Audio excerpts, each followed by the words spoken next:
వచ్చింది. దినానికి 1 టన్ను చెత్తంతా దాంట్లో వేస్తే కాంపోస్ట్ తయారవుతుంది. దాంట్లో నుంచి ఇంకో పక్క చూస్తే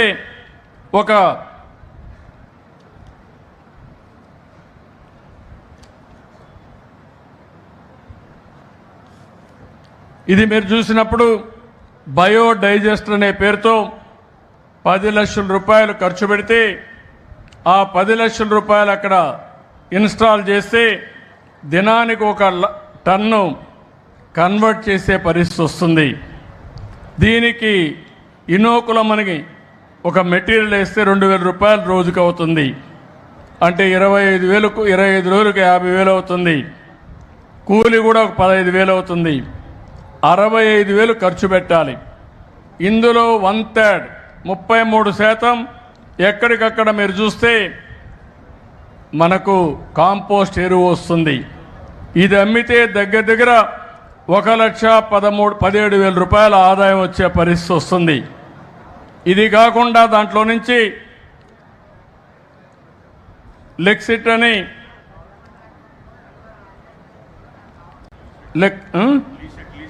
లీసెట్ అని ఒక లిక్విడ్ వస్తుంది. ఇది మన చెట్లకు కొడితే ఏవైతే ఈరోజు వచ్చే రోగాలన్నీ కంట్రోల్ చేస్తుంది. ఇది కూడా 26 లీటర్లు వస్తుంది. 650 రూపాయల రేటు ఉంది. 50 రూపాయలకు అమ్మినా 32,500 రూపాయలు వస్తుంది. దీన్ని వర్కౌట్ చేయమన్నా ఒక ప్రయోగంగా ఈ యొక్క వెజిటబుల్ మార్కెట్ దగ్గర పెడతారు. ఇక్కడ సక్సెస్ అయితే ప్రతి ఒక్కది ఇక్కడ పెట్టే పరిస్థితి వస్తుందని చెప్పి కూడా నేను మీకు తెలియజేస్తున్నా. ఈరోజే నేను ఒక కాలనీకి వెళ్ళాను. మీ పార్కు చూశాను. నేను ఆ రోజు ఆ పార్కుని బ్రహ్మాండంగా డెవలప్ చేశాను. అక్కడ సెంటర్లో ఎన్టీఆర్ విగ్రహం కూడా పెట్టాం. నాకు బాగా జ్ఞాపకం ఉంది. ఇప్పుడు మొత్తం పార్క్ అంతా కూడా విధ్వంసం అయిపోయింది. ఇప్పుడే నారాయణ గారికి ఆదేశాలు ఇచ్చాను. 2 నెలలు 3 నెలల లోపల మళ్ళీ ఈ పార్కును అభివృద్ధి చేసి పూర్వ వైభవం తీసుకొచ్చే విధంగా చేయమని చాలా స్పష్టంగా ఆదేశాలు ఇచ్చాను. ఇంకో పక్కనే ఒక కాలనీకి వెళ్ళాను. ఒక 1/2 ఎకరా ల్యాండ్ ఉంది కామన్ పార్క్ కింద. దాన్ని వదిలిపెట్టారు. ఈరోజు గ్రామస్తులు చుట్టుపక్కల ఉండే వాళ్ళందరూ ముందుకు వచ్చారు. ఆ కాలనీ వాసులందరూ ఒక 30 లక్షల రూపాయలు డొనేషన్ ఇస్తున్నారు. మేము ఒక 30 లక్షలు ఇస్తున్నాం. ఒక 60 లక్షలతో అక్కడుండే జనాభాకి ఒక ఆహ్లాదకరమైన పార్క్గా తయారు చేసే బాధ్యత, ఆ బాధ్యత కూడా అక్కడ ఉండే వాళ్ళకే ఇచ్చే బాధ్యత మేము తీసుకుంటామని చెప్పి కూడా నేను మీకు తెలియజేస్తున్నా. ఇవన్నీ కూడా మీరు ఎందుకు చెప్తున్నానంటే ఒక బాధ్యత కలిగిన ప్రభుత్వం వచ్చినప్పుడు ఆ బాధ్యతకు మీరు కూడా సహకరిస్తే ఇవన్నీ కూడా సాధ్యమవుతాయి. నేను ప్రతి నెల 3వ శనివారం స్వచ్ఛ ఆంధ్రప్రదేశ్ పెట్టాను. ఈరోజు మీరు చూస్తున్నారు నా పక్కన కూర్చున్నది ఎవరైతే మున్సిపల్ కార్మికులు పక్కన కూర్చొని పెట్టానంటే వాళ్లకు నేను గౌరవిస్తున్నా. మన ఆరోగ్యాన్ని కాపాడే వ్యక్తులు ఎవరంటే ఇక్కడ కూర్చున్న వ్యక్తులు. ఒకప్పుడు వాళ్ళ పట్ల చాలా చులకనగా చూసేవాళ్ళం. ఈరోజు మనం అందరిలో కూడా గౌరవం పెరిగింది. మన ఆరోగ్యాన్ని కాపాడుతున్నారు, మన కోసం పనిచేస్తున్నారు. ఎవరు చెయ్యని పని వాళ్ళు చేస్తున్నారు. అలాంటి వాళ్ళని మానవతా దృక్పథంతో చూడడమే కాకుండా సమాజం గౌరవించాల్సిన అవసరం ఉంది. ఈ విషయం మీరు గుర్తుపెట్టుకోవాల్సిన అవసరం ఉంది. అలాంటి వారి జీవితాల్లో కూడా ఎన్నో సమస్యలు ఉన్నాయి. వాళ్ళకు కూడా హామీ ఇస్తున్నాం. భవిష్యత్తులో మున్సిపల్ కార్మికులు ఎవరైతే ఉన్నారో వాళ్ళందరినీ ఆదుకునే బాధ్యత ఈ ప్రభుత్వం తీసుకుంటామని చెప్పి మీ అందరికీ హామీ ఇస్తున్నాం.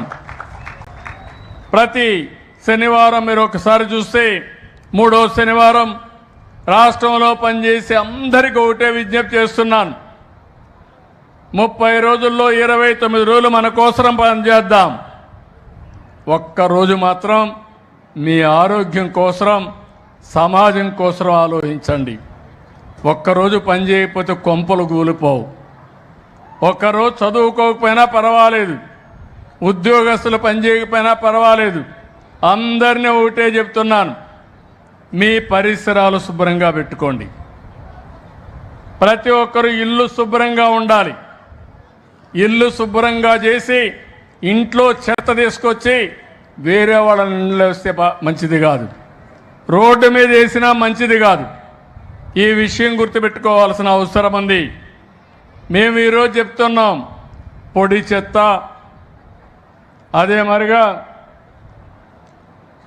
ఏదైతే తడి చెత్త, ఈ రెండు సెగ్రిగేట్ చేయమంటున్నాం. మీ ఇంటికి వచ్చే మున్సిపల్ సిబ్బందికి సెపరేట్ చేసిస్తే చాలా వరకు ఉపయోగపడే పరిస్థితి వస్తుంది. ఈరోజు చాలామంది మీరు చెప్పారు, మేము కూడా నెలకొక్కసారి మీలో చైతన్యం తేవడానికి ఒక విశిష్టమైన కార్యక్రమాలతో వస్తున్నాం. ఈరోజు మీరు చూస్తే పెద్ద కార్యక్రమాన్ని ఏదైతే ఉందో సింగిల్ యూజ్డ్ ప్లాస్టిక్, ఇప్పుడే ఒక మహిళ చెప్తా ఉంది, చాలా పెద్ద ఎత్తున ఉద్యమం చేస్తూ కొంతమంది ముందుకు వచ్చి నాకు చెప్పారు, మేమందరం కూడా ఉపయోగపడతాం, మీరు ఉపయోగించుకోండి, రాష్ట్రం అంతా తిరుగుతాం, మాకేమీ డబ్బులు అవసరం లేదు, సమాజం కోసం స్వచ్ఛ ఆంధ్రప్రదేశ్ కోసం పనిచేస్తామని ముందుకు వచ్చారు. వాళ్ళందరినీ గట్టిగా చప్పట్లు కొట్టి అభినందించండి. మీరు వాళ్ళందరినీ స్వచ్ఛాంధ్ర సేవకులుగా గుర్తిస్తాం. ఒక ఫోర్స్ తయారు చేస్తాం, ఇంటింటికి పంపిస్తాం, గ్రామ గ్రామానికి పంపిస్తాం, వార్డు వార్డుకు పంపిస్తాం. మీలో చైతన్యం తేవడానికి, అదే మరిగా నాలెడ్జ్ ఇవ్వడానికి పనిచేస్తామని చెప్పి కూడా నేను మీకు తెలియజేస్తున్నా. ఈరోజు మీరు ఒకసారి చూస్తే ప్లాస్టిక్కే కదా అనుకుంటాం. ఈ ప్లాస్టిక్ ఎంత ప్రమాదం అంటే ఇది ఒక పెద్ద భూతంగా తయారయ్యే పరిస్థితి వచ్చింది. ఎక్కడికక్కడ ప్రకృతిని పూర్తిగా సర్వనాశనం చేసే పరిస్థితికి వచ్చింది. ఈరోజు ఈ యొక్క ప్లాస్టిక్ని పశువులు కూడా తినడం, తద్వారా పశువుల ఆరోగ్యం పూర్తిగా పోయే పరిస్థితి వచ్చింది. ఇది కాకుండా అలాంటి పశువుల వల్ల మనకు కూడా ఆరోగ్యం పూర్తిగా చెడిపోయే పరిస్థితి వస్తూ ఉంది. ఇంకో పక్క ఎక్కడ కూడా మీరు చూస్తే ప్లాస్టిక్ అనేది భూమిలో కరగదు, ఎక్కడికక్కడ నిలిచిపోతుంది. ఈరోజు ఎక్కడన్నా కానీ మున్సిపాలిటీలో మీ యొక్క మున్సిపల్ డ్రైన్స్లో కనబడితే ఎక్కడికక్కడ చోక్ అయిపోయే పరిస్థితి వస్తుంది. ఈ ప్లాస్టిక్ అంతా నదుల్లో, సదస్సుల్లో, సముద్రాలకు కూడా స్ప్రెడ్ అయ్యి అక్కడ కూడా అది కుళ్ళి విషవాయువుగా మారి చాలా ప్రమాదాలు వస్తున్నాయి. దీనివల్ల మనం తినే తిండి కూడా కలుషితం అయిపోతూ ఉంది. ఈ విషయం మీరు గుర్తుపెట్టుకోవాల్సిన అవసరం ఉంది. ఒకప్పుడు పశువుల కోసమే అనుకున్నాం, కొన్ని పశువులు ఉన్నాయి, ఓసారి తెలియకుండా అది ఆహారం అని అవి కూడా తినేసే పరిస్థితి వస్తూ ఉంది. ఇది వచ్చినప్పుడు ఇప్పుడే ఆ పాప చెప్పినట్టు మన ఆరోగ్యాలు పూర్తిగా దెబ్బతినడం, హార్మోన్లు సమతుల్యం దెబ్బతినడం, శ్వాసకోశ వ్యాధులు రావడం, కడాన క్యాన్సర్ కూడా వచ్చే పరిస్థితి వచ్చింది. ఇటీవల కాలంలో మీరు ఒక విషయం గుర్తుపెట్టుకోవాలి, క్యాన్సర్ వచ్చినప్పుడు బాధపడుతున్నాం, క్యాన్సర్ రావడానికి కారకమైనటువంటి ఆహారాన్ని మనం తినే పరిస్థితికి వచ్చాం. ఒక్క ఉదాహరణ మీరు చూస్తే బీహార్ నుంచి ప్రతిరోజు ఒక ట్రైన్ ఒకప్పుడు ఢిల్లీకి వచ్చేది.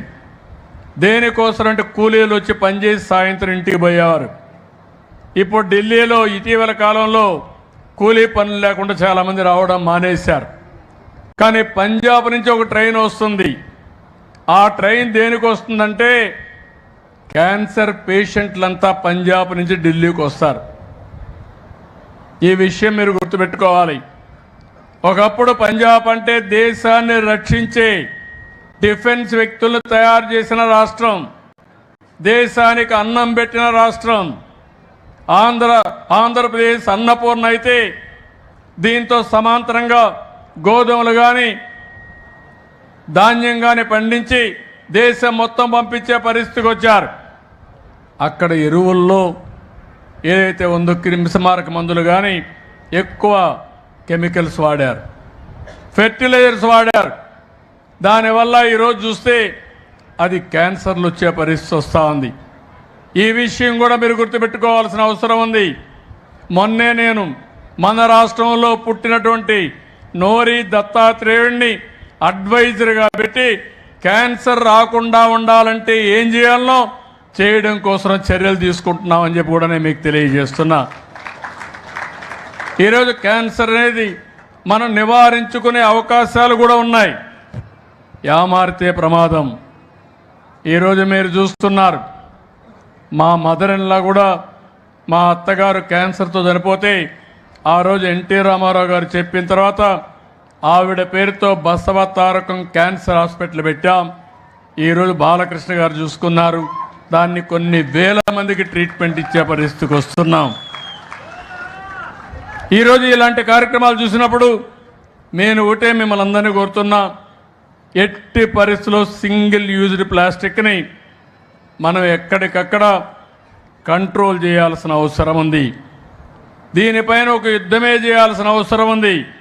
ఇప్పుడే కొంతమంది మిత్రులు చెప్పారు, దీనిపైన మీరు ఏం చేస్తారో చేయండి, మేము కూడా పూర్తిగా సహకరిస్తామని చెప్పారు. ఇక్కడుండే యువతకు కానీ మహిళలకు కానీ ప్రతి ఒక్కరిని ఒకటే కోరుతున్నాం, ప్రభుత్వం చాలా శ్రద్ధగా ఉంటాం. 6 నెలలు టైం కూడా ఇస్తున్నాం. ఎక్కడికక్కడ మనందరం కూడా చైతన్యవంతులు చేద్దాం. ఫేజ్ 1 ఏవైతే ప్రాణాంతకమైనటువంటి ప్రమాదాలు వచ్చే పొల్యూషన్ ఇచ్చే ప్లాస్టిక్ని పూర్తిగా అరికడదాం. ఒకవేళ ప్రొడక్షన్ నుంచి వస్తే వాళ్ళని కంట్రోల్ చేద్దాం. ఇప్పుడే నాకు కొంతమంది పిల్లలు ఇక్కడ తయారు చేశారు, రాగితో గ్లాస్ తయారు చేస్తున్నారు. ఆ గ్లాసు కాఫీ తాగేసి ఆ రాగి కూడా మనకు ఐస్ క్రీమ్ మరి కప్పును తిన్నట్టు దీన్ని కూడా తినేయచ్చు. అంటే న్యూట్రిషియస్ ఫుడ్. అంటే ఇలాంటి వినూత్నమైన ఆలోచనలు వచ్చాయి. దీనికి మీరు కూడా దోహదం చేయాలి. అదే మరి ఒక్క చెట్ల నుంచి అవి తీసుకొని అక్కడి నుంచి ప్లేట్లు తయారు చేస్తున్నారు. అరటి దాంట్లో నుంచి ప్లేట్లు తయారు చేస్తున్నారు. ఒకప్పుడు ఆకుల నుంచే తయారు చేసేవాళ్ళం. ఇక్కడంతా కూడా ఏవైతే తుంగుంది, ఇక్కడ గుర్రపు డెక్క, ఆ గుర్రపు డెక్క చాలా ప్రమాదం. గుర్రపు డెక్క నుంచి ఇప్పుడు ఎరువులు తయారు చేసే పరిస్థితికి వచ్చాం. గుర్రపు డెక్క నుంచి మంచి వస్తువులుగా బ్యాగులు తయారు చేసే పరిస్థితికి వచ్చారు. అంటే ఇక్కడ మీరు గుర్తుపెట్టుకోవాల్సింది సర్కులర్ ఎకానమీ అని మాట్లాడుతున్నాం. ఈరోజు ఎవరైనా పిల్లలు పుస్తకాలు కానీ ఉంటే, వేస్ట్ పుస్తకాలు ఉంటే ఆ పుస్తకాలు తీసుకొచ్చి ఇస్తే కొత్త పుస్తకాలు ఇచ్చే పరిస్థితికి వచ్చాం. దానివల్ల మళ్ళీ చెట్లు కొట్టే పరిస్థితి లేదు. అదే మరి మీరు వాడినటువంటి వస్తువులన్నీ రీసైక్లింగ్ పంపిస్తున్నాం. ఈరోజు ప్లాస్టిక్ పంపిస్తే మళ్ళా ఆ ప్లాస్టిక్ ఉపయోగించి దాన్ని మళ్ళీ వస్తువులు తయారు చేసే పరిస్థితి వస్తున్నారు. గ్లాస్ ఉంది, గ్లాస్ కూడా రీసైక్లింగ్కి వెళ్తుంది. కడాన మీరు కట్టిన ఇంటిలో ఉండే కన్స్ట్రక్షన్ మెటీరియల్ని రోడ్డు మీద వేస్తున్నాం. అది కూడా ఈరోజు మళ్ళా రీయూజ్ చేసే పరిస్థితి వస్తూ ఉంది. ఇలాంటివి అనేక విధాలుగా ఈరోజు సంస్కరణలు తీసుకొస్తున్నాం. నేను ఒక విధంగా చెప్పాలంటే చాలా గర్వపడుతున్నా. సమైక్య ఆంధ్రప్రదేశ్లో పచ్చదనం పరిశుభ్రం దేశంలో మొట్టమొదటిసారిగా నేనే ప్రవేశపెట్టాను. అదే మాదిరిగా మీరు ఒక్కసారి చూస్తే మళ్ళీ నేను ముఖ్యమంత్రిగా ఉన్నప్పుడు నరేంద్ర మోడీ గారు అడిగితే ఆయన ఆదేశాల ప్రకారం స్వచ్ఛ భారత్ రిపోర్ట్ నేనే ఇచ్చాను. ఈరోజు నా ఆశయం ఒకటి, ఆంధ్రప్రదేశ్లో ఒక స్వచ్ఛమైనటువంటి ఆంధ్రప్రదేశ్ని తయారు చేయాలి. స్వర్ణాంధ్ర, స్వచ్ఛాంధ్ర నా జీవిత ఆశయం అని చెప్పి మరొకసారి మీ అందరికీ తెలియజేస్తున్నా. ఇప్పటికే మీరు చూస్తే 100% ఏవైతే ఇంటి దగ్గరుండే వేస్ట్ అంతా కలెక్ట్ చేయడానికి ముందుకు పోతున్నాం. విశాఖపట్నం, గుంటూరులో 2 వేస్ట్ నుంచి ఎనర్జీ ప్లాంట్స్ పెట్టాం. 30 మెగావాట్లకి 2 పెట్టాం. నెల్లూరు, రాజమహేంద్రవరంలో 700 కోట్ల రూపాయలతో ఇంకొక 22 మెగావాట్లు విద్యుత్ తయారు చేసి ప్లాంట్లు పెడుతున్నారు. ఇంకో పక్కన మీరు చూస్తే నారాయణ గారు చెప్పాను, 85 లక్షల మెట్రిక్ టన్నులు చెత్త రోడ్ల మీద ఉంది. 51 లక్షలు తీశారు. ఇంకా దగ్గర 35-36 లక్షలు ఇంకా ఉంది. అక్టోబర్ 2వ తారీఖున ఎక్కడ కూడా చెత్త లేకుండా చేసే బాధ్యత నారాయణ గారు తీసుకుంటున్నారని చెప్పి కూడా నేను మీకు తెలియజేస్తున్నా. ఇంకో పక్కన మీరు చూస్తే ఈ కాలువల్లో వచ్చే నీళ్లు, మురుగునీరు 1923 MLD వస్తూ ఉంది. 76 ప్లాంట్లు ఇప్పుడు పనిచేస్తున్నాయి 18 మున్సిపాలిటీలో. మొత్తం కలిసి 545 MLDలు మాత్రమే ట్రీట్ చేస్తున్నారు. ఇంకో పక్కన 105 మున్సిపాలిటీలో 242 STPలు పెట్టి మిగిలినంతా కూడా ట్రీట్ చేయడానికి ముందుకు పోతున్నారు. 2027కి 100% లిక్విడ్ వేస్ట్ మేనేజ్మెంట్, అంటే మురుగు నీరు ట్రీట్ చేసి మళ్ళా చెరువుల్లో కానీ వ్యవసాయానికి కానీ మన గార్డెన్స్కు ఉపయోగించుకునే పరిస్థితి వస్తుంది. ఇది కూడా చేస్తున్నాం. నేను ఒకటే మిమ్మల్ని అందరినీ కోరుతున్నాను, ప్రతి ఒక్క గ్రామం, నేను ఒకప్పుడు చూస్తే మా ఆడబిడ్డలు ఇక్కడంతా ఉన్నారు, మరుగుదొడ్లు లేని పరిస్థితి. నేను ఆత్మగౌరవం అనే పేరు పెట్టి ఆ రోజు మీ మరుగుదొడ్లన్నీ నిర్మాణం చేశాను. ఈ విషయం మీరు గుర్తుపెట్టుకోవాల్సిన అవసరం ఉంది. ఈరోజు కొంతమంది మరుగుదొడ్లు కడితే సరిగా వాడడం లేదు. మళ్ళీ ఎంతమందికి మరుగుదొడ్లు లేవో ఆ మరుగుదొడ్లన్నీ కట్టించే బాధ్యత తీసుకుంటాం. దగ్గర ఈరోజు 4,60,000 మరుగుదొడ్లు మళ్ళీ శాంక్షన్ చేశాం. 72,000 మరుగుదొడ్లు పనులు ప్రారంభించారు. అయితే దీని మీద ఎప్పటికప్పుడు మనలో ఒక చైతన్యం రావాలి. మరుగుదొడ్డి కట్టుకోవడం, మరుగుదొడ్డిని వాడడం, అదే మరి ఎక్కడన్నా సరే